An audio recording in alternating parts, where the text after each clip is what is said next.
Metro Evangelización 3000. En la Biblia encontramos el gran desafío evangelístico que han representado las ciudades a quienes desean hacer suya la orden de ir y predicar el Evangelio. En la actualidad, la mayoría de personas viven en las grandes metrópolis. Debemos aceptar que hoy podemos predicar a cientos, miles y millones de personas que están a nuestro alrededor. Y esto lo podemos hacer con planes muy abarcantes que nos desafíen a una obra mayor. Ya están listos los peces, ya están listas las redes, solo faltan los pescadores. Presentamos Metro Evangelización 3000. Todos pueden hacer algo en esta obra. En estas reuniones hogareñas presentamos a Cristo a las familias. Metro Evangelización 3000, donde más de 125 ciudades serán impactadas por el mensaje de salvación de la verdad presente. Únete, acércate y forma parte de este magno evento. Abre tu hogar y sed de gran luz. El Señor está esperando por ti. Muy buen día tenga cada uno de ustedes. Bienvenido a De Vuelta al Hogar. Meditaciones que nos elevan día a día hacia nuestro Creador. Les agradezco mucho el haberme permitido entrar en sus hogares. El tema de hoy se titula El peso de la idolatría. Ustedes se han puesto a pensar cómo es posible que nosotros podamos abandonar a Dios, el Dios que ha hecho el cielo, la tierra, el que dio la vida por nosotros, el que ama a toda la humanidad y que sin pensarlo dos veces Él decidió venir a la tierra para que nosotros podamos ser salvos. ¿Cómo es posible que a pesar de todo eso que ya lo sabemos, nos entreguemos a la idolatría? Ustedes podrán pensar, pero ¿de qué idolatría está hablando esta señora? Queridos amigos, nosotros a veces cuando leemos las escrituras, la Biblia, nos ponemos a leer en el pasado, en el Antiguo Testamento y en el Nuevo Testamento. Y nos ponemos a estudiar y decimos que los israelitas se volvieron a la idolatría, yendo a adorar dioses ajenos, porque los vecinos adoraban dioses ajenos. Cuando la mente se ha desviado del corazón hacia Dios, es cuando entregamos nuestros sentimientos a las cosas del mundo. Probablemente usted y yo no vamos a adorar a una imagen, probablemente no. Pero hay muchas que sí lo hacen. Pero aquellas personas que no adoramos a esas imágenes, probablemente nuestros dioses no están en las imágenes, sean otra cosa. Autoexaminémonos y qué es lo que ahora le ponemos en primer lugar, lo que ponemos en primer lugar en lugar de Dios. Cuando la mente se ha desviado, hemos cambiado, hemos puesto todo esto en segundo plano, hemos puesto las cosas en las cosas terrenales. Por ejemplo, el trabajo. Le ponemos mucho en primer lugar al trabajo. Y eso está bien, pues nosotros necesitamos para sobrevivir. Pero en muchas ocasiones no damos el primer lugar al Señor. Lo contamos al último. Y es cuando el corazón se ha torcido por el pecado. El ser humano abandona a Dios. El pueblo de Israel adoró a los dioses de los vecinos. Y cuando eso sucedió, se olvidaron, se alejaron de Jehová. ¿Pero por qué lo hicieron?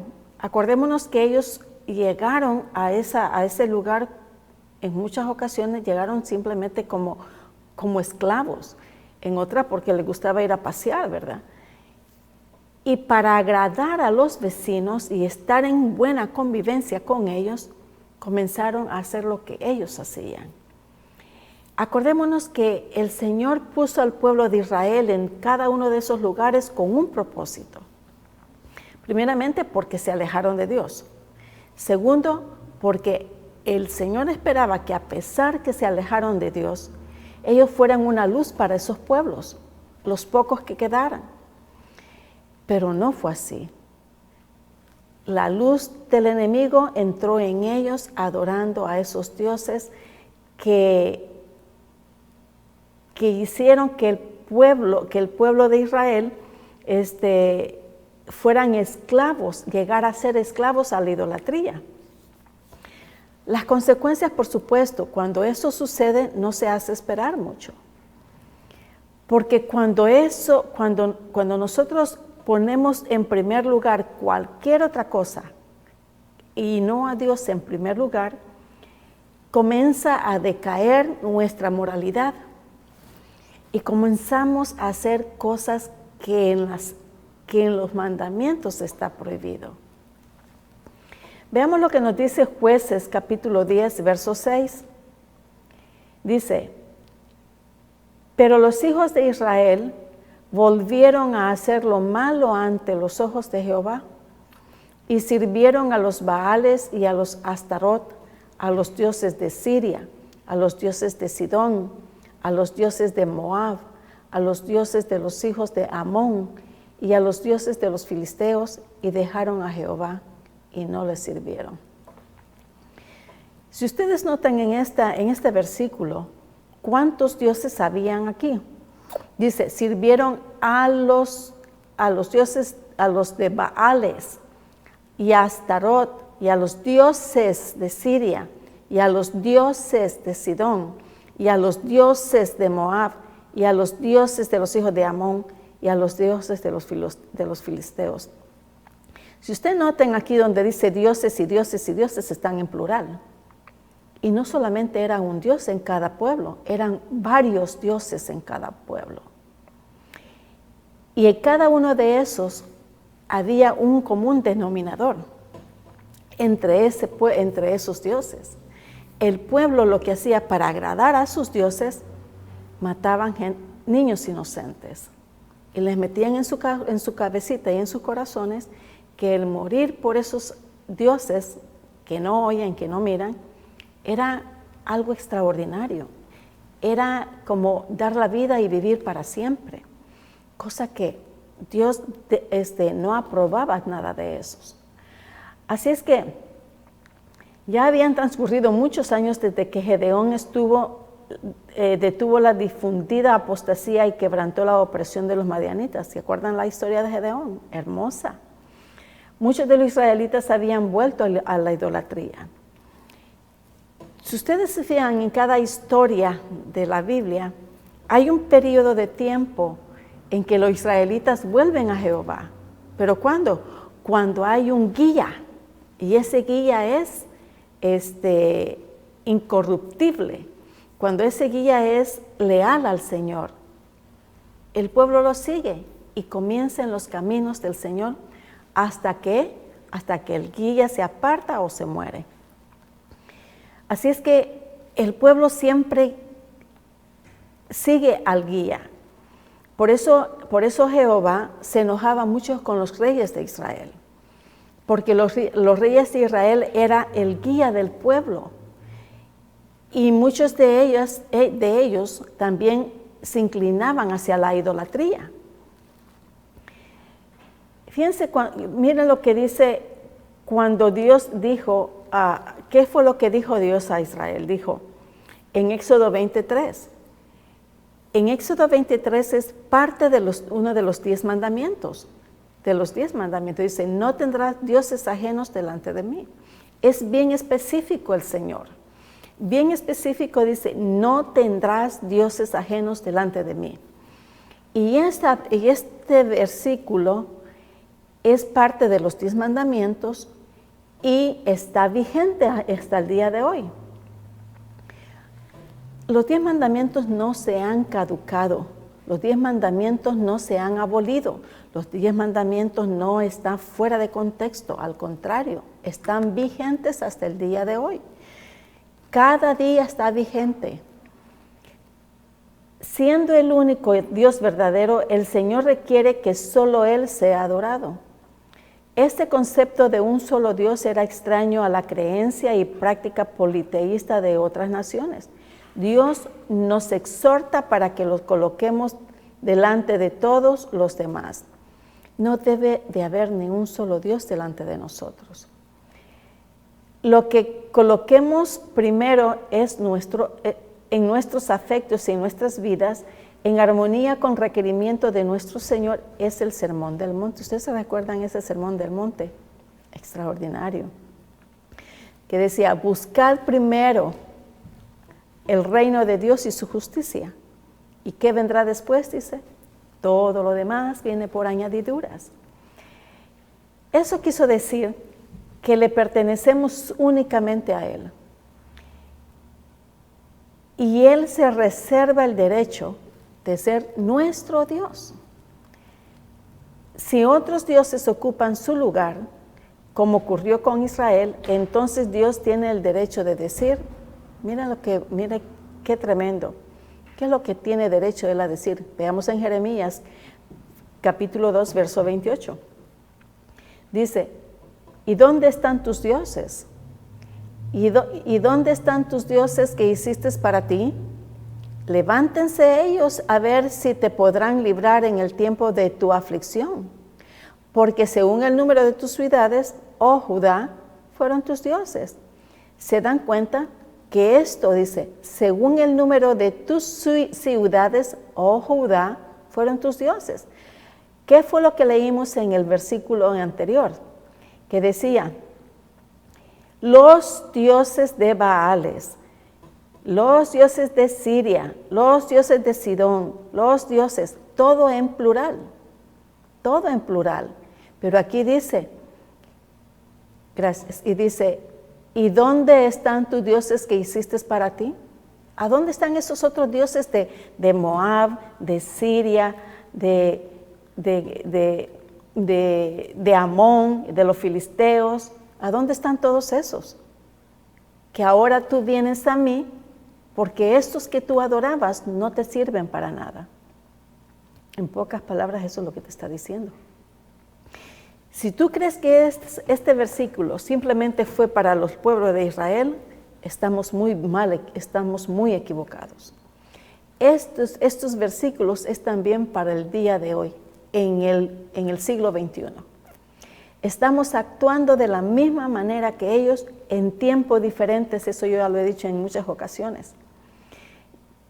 Habían transcurrido muchos años ya, muchos años después que hubo la opresión de los madianitas. Pero Gedeón se levantó, el Señor lo levantó y los libró de ellos. Pero ¿qué pasó? Gedeón también se desapareció y volvieron de nuevo a las mismas andadas. ¿Cómo es posible, queridos amigos, que nosotros seamos como niños? De que si los padres, si nosotros como padres no estamos encima de los niños, cerca de ellos para que no vayan a hacer lo incorrecto, para estarles diciendo no hagas esto, no hagas esto, no hagas esto, si ellos nomás nos descuidamos y ellos ándale, lo hacen. Así estamos nosotros. Quiso decir que le pertenecemos únicamente a Él. No le pertenecemos a nadie. Él nos hizo, Él nos formó, y antes de que Él nos formara, Él hizo todo esto para que nosotros habitáramos feliz, para que habitáramos sin necesidad de ningún problema. Pero nosotros somos muy agradecidos con el Señor, ¿cierto? Hacemos todo lo contrario. Dios entregó a Israel en manos de los filisteos para probarlos. Finalmente el pueblo clamó con humillación y arrepentimiento. ¿Hasta cuándo nosotros vamos a claudicar con seguir adorando dioses ajenos en nuestros días? ¿Hasta cuándo? Miren lo que dice en Jueces, lo que dice Jueces capítulo 10, verso 15. Dice, y los hijos de Israel respondieron a Jehová, hemos pecado, haz tú con nosotros como bien te parezca. Solo te rogamos que nos libres de en este día. Queridos amigos, cuando nosotros imploramos así, hemos pecado. Haz tú con nosotros como bien te parezca. Solo te rogamos que nos libres en este día. Para tener una oración así, tenemos que autoexaminarnos. Tenemos que ver lo que hay en nuestro corazón en realidad. Tenemos que ver en qué estoy fallando, que el Señor se ha separado de mí, aunque en realidad no es Él el que se separa, somos nosotros. Cuando ellos dicen, haz de mí como bien te parezca, esa es una decisión bien drástica, porque le permiten al Señor a que lo destruya o que hagan con Él lo que quieran, o que lo sigan oprimiendo o que lo salven. Hay que tener mucho cuidado con lo que se le dice al Señor o lo que se le pide al Señor y en la forma que se le pide. Cuando hay arrepentimiento genuino, una oración es como esta. Hemos pecado contra ti. Hemos pecado. Haz tú con nosotros lo que bien te parezca.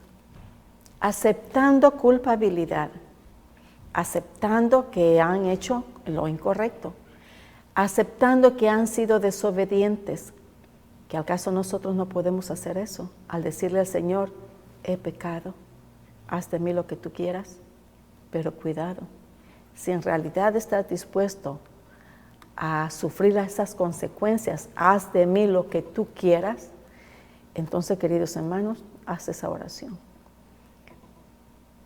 Pero si tienes duda, cuidado con lo que tú pides. Pero fíjense más adelante lo que dice, solo te rogamos que nos libres en este día. Haz de nosotros lo que tú quieras, pero también líbranos. Ten compasión de nosotros. Solo te rogamos que nos libres en este día.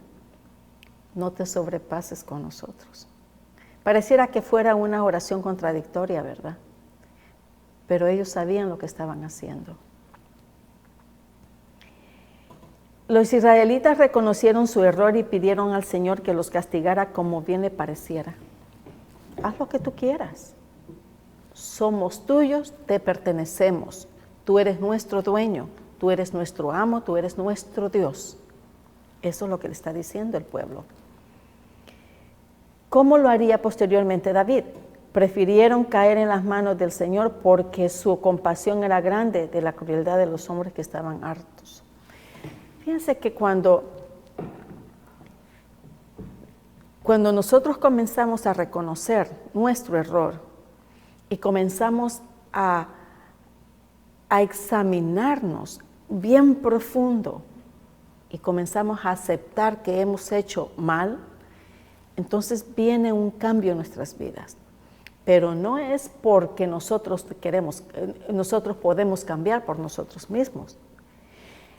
Cuando reconocemos nuestro error y reconocemos de que el Señor es la única persona que puede hacer un cambio en nuestras vidas y le decimos lo que Él está diciendo aquí, lo que el pueblo le está diciendo a Jehová, haz de nosotros lo que tú quieras. Tremenda situación. Se están entregando a la decisión de Jehová. ¿Pero por qué lo están haciendo? Recordemos de que el pueblo de Judá, el pueblo de Israel, conocían a Jehová. Ellos sabían que Jehová es un Dios de amor, es un Dios justo, es un Dios compasivo, es un Dios que ellos preferían ser juzgado por Dios y no por los hombres, porque los hombres somos injustos. Los hombres no sabemos juzgar, los hombres no sabemos perdonar. A veces dice, ok, te perdono, pero yo no olvido. ¿En qué quedamos? El perdón es olvidar. El perdón es amor. Y todo eso lo tiene Jehová. Junto con el arrepentimiento vino la acción. Quitaron los dioses de en medio de ellos y sirvieron a Dios. Él los escuchó, les pesó en su corazón la aflicción de Israel y los libró de una vez más, porque su misericordia es más grande que este mundo. ¿Cuántas veces hemos pasado nosotros por dificultades? Y a veces le hemos echado la culpa a Jehová por todas las cosas que a nosotros nos pasan. ¿Por qué me pasa esto? ¿Por qué permites esto? ¿Por qué aquí? Y comenzamos a interrogar. Pero no nos autoexaminamos, y ese es el error. Cuando hay una autoexaminación, entonces viene el arrepentimiento. Cuando hay un arrepentimiento genuino, y cuando se dice genuino, estoy diciendo que es un arrepentimiento de corazón, no es de la boca al labio, sino que de adentro, de muy profundo de nuestro corazón. Entonces es cuando viene la acción de cada cristiano. Permite al Señor y le dice esto: haz de mí lo que tú quieras. Haz de mí lo que tú quieras, pero ten compasión de mí. Eso es lo que dijo dice, los hijos respondieron: hemos pecado, haz tú con nosotros como bien te parezca. Solo te rogamos que nos libres en ese día. Haz lo que tú quieras con nosotros, pero ten compasión de nosotros. En pocas palabras, castíganos, pero con misericordia. ¿Y qué fue lo que hizo el Señor? Acordémonos que nosotros no podemos engañar al Señor. Si estamos pidiendo perdón de corazón, Él sabe. Si estamos pidiendo perdón así de mediocridad, Él lo sabe. Y nos perdona a medida de nuestro arrepentimiento. Si es genuino, extraordinario. Pero si no es genuino, no hay perdón. Simplemente porque Él sabe que somos hipócritas. Dice, quitaron todos los dioses en medio de ellos y sirvieron a Dios. Entonces, ¿qué es lo que nos toca hacer a nosotros? Dejar lo que estamos haciendo y comenzar una nueva vida con el Señor. Permitirle a Dios que nos cambie, que nos permita hacer ese cambio que tanto deseamos hacer. Por eso es de que hay que saber pedir. Dice, haz tú con nosotros lo que tú quieras porque te hemos fallado. Merecemos el castigo. Estamos en tus manos. Pero ten misericordia de nosotros, ¿sí? Castíganos, sí, pero sé misericordioso. Él los escuchó, le pesó en su corazón la aflicción de Israel y los libró una vez más, porque su misericordia es más grande que el de este mundo. Queridos amigos, si ustedes piensan que Dios es severo, hay que pensarlo dos veces. Porque si el Señor fuera muy severo, no tuviera compasión de nosotros. No la tuviera. Para que haya un verdadero arrepentimiento, es necesario que haya plena convicción del pecado. Únicamente con Dios podemos ser plenamente felices. Agustín de Hipona dijo, fíjense, dijo, nos has hecho, Señor, para ti, y nuestro corazón está inquieto hasta que descanse en ti. Voy a volver a leerlo. Dice, nos has hecho para ti, somos tuyo. Y nuestro corazón está inquieto hasta que descanse en ti. Nos has hecho para ti, tú nos formaste, tú nos hiciste con el propósito de que te pertenezcamos, con el propósito de que te sirvamos, con el propósito de que nos humillemos ante ti día a día, con el propósito de tener una amistad contigo, con el propósito de que te amemos, te obedezcamos. Pero, y nuestro corazón está inquieto hasta que descansemos en ti. Dejaremos de estar pecando hasta que nosotros, por completo, nos entreguemos a ti. Este Señor se autoexaminó y vio su condición. ¿Qué es lo que debemos de hacer nosotros? Precisamente lo mismo. Los israelitas, hasta que reconocieron su pecado, vino el arrepentimiento y la confesión. ¿Y luego qué pasó? El Señor los escuchó. Lo mismo hoy en día. Lo mismo. Debemos de reconocer nuestras condiciones. ¿Qué es lo que estoy haciendo mal para que a mí me estén pasando tantas cosas? ¿Por qué no encuentro trabajo? ¿Por qué me pasan todo esto? ¿Por qué? Hay que autoexaminarnos. ¿Qué es lo que estoy haciendo yo mal para que no haya una solución? Acordémonos que si nosotros como cristianos dejamos todo esto en las manos del Señor, las cosas vendrán por añadiduras. Todas las cosas vendrán por añadiduras. No hay nada en este mundo que el Señor no pueda hacer, porque lo que es imposible para el hombre es posible para Dios. Acordémonos que Dios hace lo que el hombre no puede hacer. ¿Y qué es lo que nosotros podemos hacer? Nosotros podemos ir de rodillas y orar y pedir al Señor. Eso es lo único que podemos hacer, bien. Y a veces ni eso. Y el Señor hace lo que nosotros no podemos hacer. La acción. Él provee y hace. Oremos pues pidiéndole que el poder de Dios quite todo vestigio de idolatría en nuestro corazón y que el fuego de su presencia queme todo pecado para ser purificado en sus manos. ¿No será bueno hacer eso, queridos amigos? Probablemente muchos dirán, a mí no me pasa esto. Gracias a Dios, queridos amigos. Oremos y pidámosles a Dios que nos proteja. Que tengan un excelente día y que Dios los bendiga. Nos vemos a la próxima.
Bienvenido a De Vuelta al Hogar, meditaciones que nos elevan día a día hacia nuestro Creador. Hubo un lugar y aún existe donde fue colocada la corona de la creación, el hombre, el cual recibió 4 grandes maravillosos dones de parte del Creador: la vida, un lugar donde vivir, el jardín del Edén, el dominio de toda la tierra. Pero el hombre perdió todo eso. Pero el hombre cayó en pecado y perdió cada uno de esos maravillosos dones. Pero Dios en su infinita misericordia ha prometido recuperar cada uno de ellos por medio de su Hijo unigénito, Jesucristo. Gracias por permitirme entrar en sus hogares. Jesús, el manantial de agua viva. En Jeremías 17, verso 13 nos dice: Oh Jehová, esperanza de Israel. Todos los que dejan serán avergonzados, y los que se apartan de mí serán escritos en el polvo, porque dejaron a Jehová manantial de agua viva. ¿Quién dice eso? Jeremías. ¿Quién fue Jeremías? Un profeta en el cual sufrió demasiado. ¿Por qué? Porque siempre Dios escoge a un profeta para mandarlos a su pueblo cuando se portan mal. Y él llevaba solamente todas las cosas erróneas que él estaba diciendo, que ellos estaban diciendo. Nadie quiere escuchar lo malo que nosotros hacemos. Pero mire lo que él dice. Oh Jehová, esperanza de Israel, todos los que te dejan serán avergonzados, y los que se apartan de mí serán escritos en el polvo, dice Jehová. Porque dejaron a Jehová manantial de aguas vivas. ¿Cuántos de nosotros hoy en día hacemos esto? Fíjense. Con justa razón el salmista dijo en Salmos 24, versos 1, dice, de Jehová es la tierra y su plenitud, el mundo y los que en él habitan. ¿Quién es el dueño de la tierra? Jehová. No existe otra persona en el mundo, por muy rico que sea, por muchos millones que tenga, que diga, toda esta tierra es mía. No le pertenece porque le pertenece a Jehová. Si Jehová quisiera, se lo quitara. Pero se sienten dueños de la tierra. ¿Cómo es que tenemos hoy la tierra? Toda descuidada. Como Dios es el creador y el Señor de toda la tierra, Él tiene derecho sobre ella, sobre todo lo que la misma contiene y sobre todos sus habitantes. Este concepto elimina el exclusivismo del judío y del gentil. Este versículo es un perfecto ejemplo de paralelismo sinónimo de la segunda parte que equilibra y repite ampliamente el pensamiento de la primera. O sea, de todo es la... Miren, vamos a volver a leer. ¿Qué se me hizo?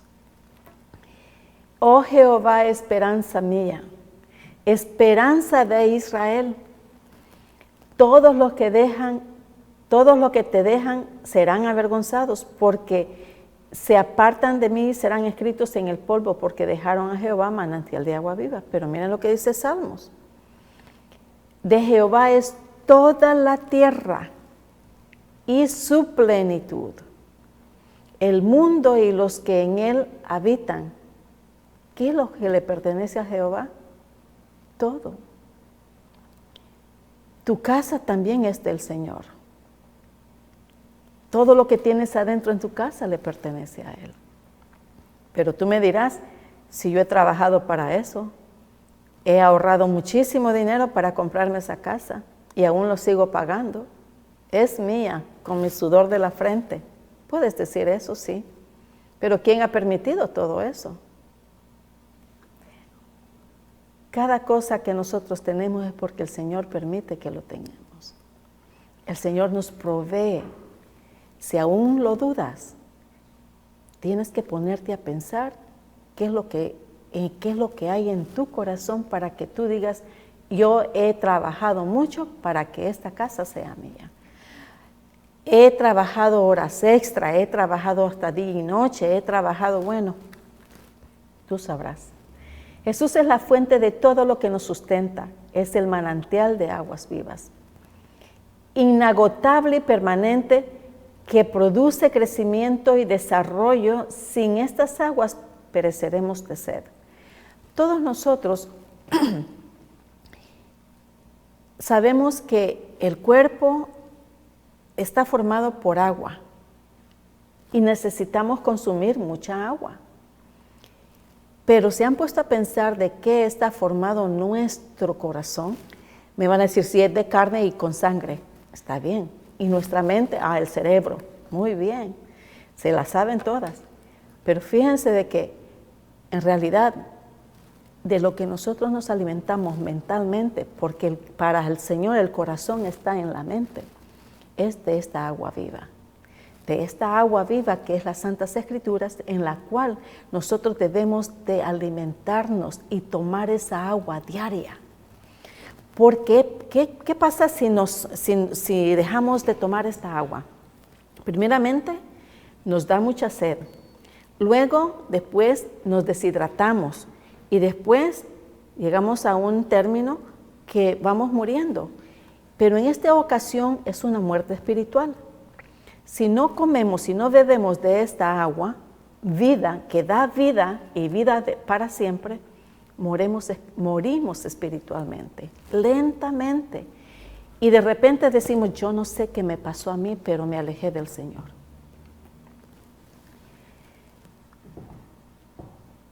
Él es la fuente de vida, de la cual depende nuestra existencia, y su invitación es que en Juan 7:37 nos da una invitación tremenda. Fíjense, en el último gran día de fiesta Jesús se puso en pie y alzó la voz diciendo, si alguno tiene sed, venga a mí y beba.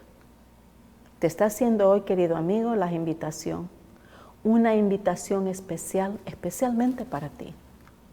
Si tú tienes sed de la palabra del Señor, si tú tienes hoy en día, tienes la necesidad de buscarlo, tienes hoy en día la necesidad de sentir su presencia en tu vida por lo que te haya pasado, Él te está haciendo esta invitación.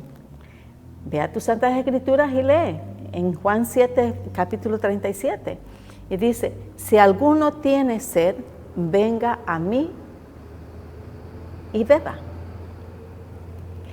Y en el 38 nos dice, en el siguiente, dice, el que cree en mí, como dice la Escritura, de su interior correrán ríos de agua viva. Fíjense que cualquiera podría pensar de cómo está la cosa. Bueno, si nosotros recibimos esta agua viva del Señor, nos sustenta, nos calma la sed, nos quita la sed. Esta misma agua que nosotros estamos bebiendo, vamos nosotros también a compartirla. Y ese es el plan de Dios, que nosotros, si tenemos sed de su palabra, vayamos a las Santas Escrituras, la leamos, las estudiemos, y lo que hayamos captado, vayamos y se lo compartamos con la demás gente, con las personas más cercanas de tu vida, tu esposo, tus hijos, tu vecino, tu parentela, tus amigos, tus compañeros de trabajo, quien sea. Pero tenemos la obligación de compartirla. Si el Señor nos da esta agua gratis, igualmente nosotros tenemos que darla. Fíjense, este dicho de Jesús, si alguno tiene sed, sin duda se refiere a la ceremonia de la libación de agua realizada durante los 7 días de la fiesta. Para que entonces ustedes se acordarán que habían muchas fiestas, no vamos a entrar en ellas. Pero, ¿cómo era la libación del agua? Un frasco de oro que contenía 3 loc, medida así, era llenado de agua de Siloé. Acuérdense que había una fuente en Israel que se llamaba la fuente de Siloé. Cuando llegaban a la puerta del agua, hacían resonar un tequina, o sea, un trompetazo. Se hacía sonar una trompeta de cuerno, que aquel entonces eran los cuernos, y era un sonido largo. Y eso era, se sonaba en varias ocasiones. Y ese trompetazo largo, entonces, el sacerdote subía por las gradas y se volvía a su izquierda donde habían 2 tazones de plata, unos grandototes. Y del oeste era para el agua y del este era para el vino. Eran 2, uno para agua y otro para el vino. Queridos amigos, cada cosa, contenedor de eso tenía su significado. No vamos a entrar en eso, pero sí tenía su significado, y por eso todos esos contenedores que había en el santuario, en el arca, en el santuario de Jehová, eran muy preciados, era algo consagrado al Señor, era sagrado. Por eso los israelitas tenían mucho cuidado en moverlos, en tratarlos, en cómo usarlo, porque hasta para eso Dios les había dado instrucciones. Los 3 trompetazos se referían a la declaración bíblica, dice: sacaréis con gozo aguas de las fuentes de la salvación. La ceremonia seguía en el holocausto matutino, se relacionaba con el ritual de la libación. Fíjense que, como para aquel entonces Jesús todavía no había venido para pagar nuestros pecados, había muchos ritos para el perdón de los pecados. Varios ritos que los israelitas eran muy fieles en eso, fieles en hacer los ritos, pero se olvidaban en hacer lo más importante que Jehová les había dicho, que tenían que ser amables con el prójimo. Tenían muchas leyes, pero no siempre la ejecutaban con amor. Simplemente eran como una rutina y lo hacían con mucho desprecio. ¿Por qué creen ustedes que había mucha rivalidad con los gentiles? Por lo mismo, porque se creían los israelitas que eran los mejores del mundo, cuando también estaban igual que los gentiles. Y hoy en día estamos igual. Hoy en día estamos exactamente igual. Simplemente porque nos consideramos cristianos, ya pensamos que estamos mejores que los que no lo son, cuando muchos de nosotros hemos venido de afuera. Recordemos, tenemos que recordar eso. El agua viva purifica y restaura lo que está manchado. Así es Cristo Jesús. El agua que purifica el alma limpia el corazón y satisface cualquier necesidad. El agua es el símbolo del Espíritu Santo, la fuente de nuestra renovación, la fuente de nuestra restauración, quien ha venido para fortalecernos y renovarnos, saciar nuestra sed de Dios, darnos nuestra fuerza y conducirnos al propósito para el cual fuimos creados. Fíjense que en muchas, quiero aclarar algo que aquí he leído, lo voy a volver a leer porque muchos de nosotros sabemos que el símbolo del Espíritu Santo, o sea, lo que representa el Espíritu Santo es el aceite, ¿cierto? El aceite. Y aquí dice que el agua es el símbolo del Espíritu Santo. ¿Por qué dirá eso? Bueno, acordémonos que aquí está diciendo de que el agua es agua viva. ¿Y quién es el agua viva? Es Jesucristo. El Espíritu Santo es parte de las tres de Dios Padre, el Hijo y el Espíritu Santo. Los tres en conjunto hacen una obra, pero son diferentes. No quiere decir que los tres son una sola persona, porque no lo es. Pero sí, los tres individualmente trabajan en conjunto para un solo propósito. ¿Y cuál es el propósito? Tu salvación y la mía. Veamos. En medio de las dificultades, en medio de la sequía espiritual, acerquémonos al Señor, fortalezcamos nuestra comunión con el Espíritu Santo y no nos decepcionará. El profeta Isaías afirma. ¿Qué es lo que nos dice el profeta Isaías? En el verso 58, verso 11, nos dice: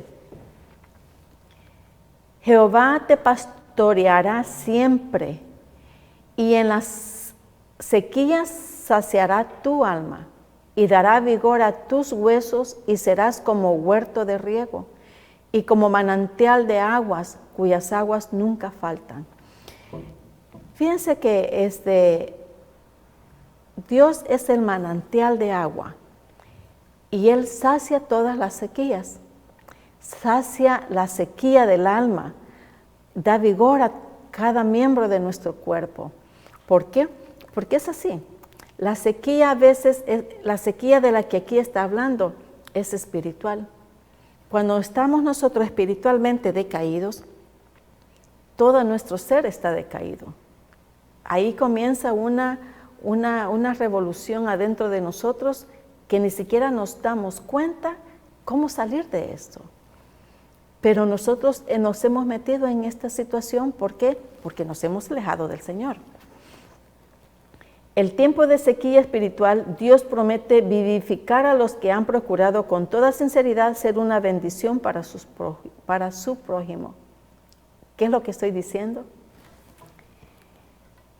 El Señor es una bendición para nosotros. Recibimos esa bendición. ¿Qué fue lo que dije yo anteriormente? Que lo que recibimos tenemos que dar, ¿cierto? Y aquí está. Dice, nosotros tenemos que ser bendiciones para nuestro prójimo. Esa misma bendición que nosotros recibimos a diario, cuando lo pedimos y lo buscamos y lo recibimos, tenemos que entregarlo al Señor. Eso es lo que tenemos que hacer. Eso es como que da vuelta. Dar y recibir, dar y recibir. Si nosotros damos, seguimos recibiendo. El pueblo de Israel sació su sed en medio del desierto porque en 1 Corintios, capítulo 10, verso 4 nos dice, y todos bebieron la misma bebida espiritual, porque bebían de la roca espiritual que los seguía a la roca era Cristo.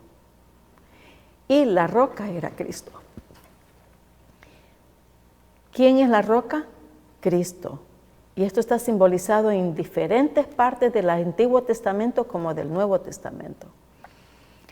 Fíjense que si ustedes se acuerdan, ¿qué pasó con Moisés? Le pedían agua. ¿Qué fue lo que dijo el Señor? Simplemente háblale a la roca. Pero la roca no la escuchó y él enojado porque también el pueblo estaba insistiendo y estaban diciéndole cosas. ¿Qué fue lo que hizo él? Le pegó a la roca 3 veces, cosa que Jehová no había dicho eso. ¿Y qué fue lo que sacó? Agua. Esa roca representaba a Cristo. Y hoy en día, queridos amigos, Jesucristo es nuestra roca. Nuestra roca, la cual debemos de tomar agua diariamente. La roca espiritual que nos sacia de la sed espiritual. Nos da esa agua viva en la que nosotros podemos calmar, mejor dicho, quitarnos la sed. ¿Por qué entonces muchos viven en ataduras de temor? Ese es otro detalle, queridos amigos, que muchas personas viven con miedo, viven con angustia, muchas veces nos deprimimos, muchas veces tenemos como terror de que ¿qué pasa aquí? Siento que me siguen, siento que me hablan, siento que muchas cosas, me quiero suicidar. Eso no es cosa de Dios, queridos amigos. Dios no quiere para nosotros absolutamente nada, ningún mal. Al contrario, Él quiere que nosotros seamos felices. Quien nos pone todo ese tipo de dudas y de miedos y de encrucijada de que me están siguiendo y que qué pasa aquí, es Satanás.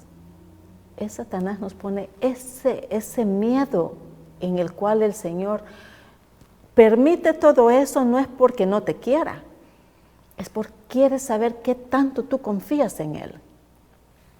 Cuando hay una confianza, y la confianza yo le digo fe, cuando hay fe en el Señor, cuando hay esa confianza completa en Él, nosotros dejamos de tener miedo, dejamos de tener esas inquietudes que nos acoja, que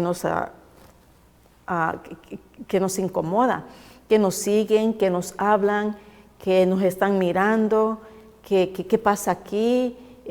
¿Por qué me dices así? ¿Por qué me hablas acá? Y estamos a la defensa, como los gatos. Cuando nos acercamos a algún animal que no nos conoce, ellos se defienden, así estamos muchos de nosotros. Porque no tenemos la confianza en Jesús y no tenemos esa confianza en la cual decimos, mi vida es tuya, yo te pertenezco, haz de mí lo que quieras. ¿Quién dijo eso? Pero también dijo algo más, ten compasión de mí. Queridos amigos, cuando nosotros reconocemos en lo que estamos viviendo, entonces nosotros reconocemos que necesitamos un ser especial. Necesitamos a ese Dios el cual nosotros nos hemos separado. ¿Y qué es lo que nos ha separado de Él? Nuestro orgullo, nuestra vanidad, nuestra autosuficiencia y nuestro yo. Todo eso en conjunto nos ha separado del Señor y nuestra desobediencia. ¿Por qué entonces muchos viven en atadura de temor, depresión, amargura, ira, gastando grandes cantidades de dinero en consejería y medicamentos? ¿Por qué viven secos y sedientos? Debemos levantar la mirada y seguir a Cristo, nuestro sustentador. Es el único. Mire, queridos amigos, una señora me dijo, y la recuerdo con mucho, no sé quién es, una vez que iba yo viajando, me tocó sentarme al lado de ella, y vio que estaba yo leyendo un cierto libro y me dijo, yo conozco la escritora de esa señora, me dice. Tú eres, ya me dijo la religión, y le dije, sí. Pues me dijo, yo también lo soy. Mira, me dijo, mi silla de rueda está allá, me dijo. He trabajado durante muchos años y no reconocí a Dios como mi Salvador en ese tiempo, me dijo. Trabajé por muchos años, yo desprecié todas las escrituras en mi juventud. Creí, me dijo, de que al trabajar y trabajar y trabajar y hacer dinero, yo iba a tener una vejez bien deshogada. Y me dijo, sí. Ahora me dijo, yo pensaba que cuando yo me retirara y con mucho dinero, yo iba a andar viajando por todos lados para conocer muchos países. Ahora sí, yo viajo, me dijo, pero no para disfrutar, sino que para visitar médicos. Qué tristeza, ¿no? Ahora, mis queridos amigos, la depresión muchas veces viene a consecuencia de todo esto. Darle tiempo al trabajo, darle tiempo a lo que deseamos, a obtener una casa, a hacer muchas cosas. Los biles que no paran. Pero ¿por qué nos afanamos tanto si todo eso lo podemos obtener porque el Señor nos lo puede dar? Esa señora me dio una lección de vida. Una lección, eso ella no me quiso decir, ya no trabajes. No, trabaja así, pero también disfruta con el Señor, haz lo que tienen que hacer, pero cuida tu salud, lo que ella no hizo. Ahora ella anda todavía en silla de ruedas y viajando alrededor del mundo, como ella dice, pero no en calidad de turista, sino en calidad de paciente.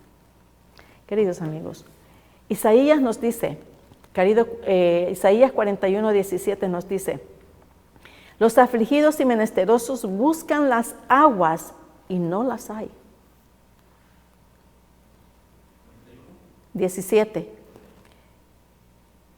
Los afligidos y menesterosos buscan las aguas y no las hay. Seca está de sed su lengua. Yo Jehová los oiré. Yo, el Dios de Israel, no los desampararé. Queridos amigos, tenemos un Dios misericordioso, un Dios de amor en el cual podemos contar todos los días. ¿Qué es lo que tenemos que hacer? Simplemente ir a Jesús y buscar el manantial de agua viva. Jesús es la roca eterna, el manantial de agua viva. No nos dejará morir de sed espiritual. Aunque seamos viejos, Él nos fortalecerá. Queridos amigos, que tengan un excelente día y que el Señor los bendiga. Nos veremos en la próxima. Hasta luego. Bienvenido a De Vuelta al Hogar, meditaciones que nos elevan día a día hacia nuestro Creador. Hubo un lugar y aún existe donde fue colocada la corona de la creación, el hombre, el cual recibió 4 grandes maravillosos dones de parte del Creador. La vida, un carácter recto y santo, pues fue creado a la imagen de Dios. Un lugar donde vivir, el jardín del Edén y el dominio de toda la tierra. Pero el hombre cayó en pecado y perdió cada uno de esos maravillosos dones. Y Dios, en su infinita misericordia, ha prometido recuperar cada uno de ellos por medio de su Hijo amado Jesucristo.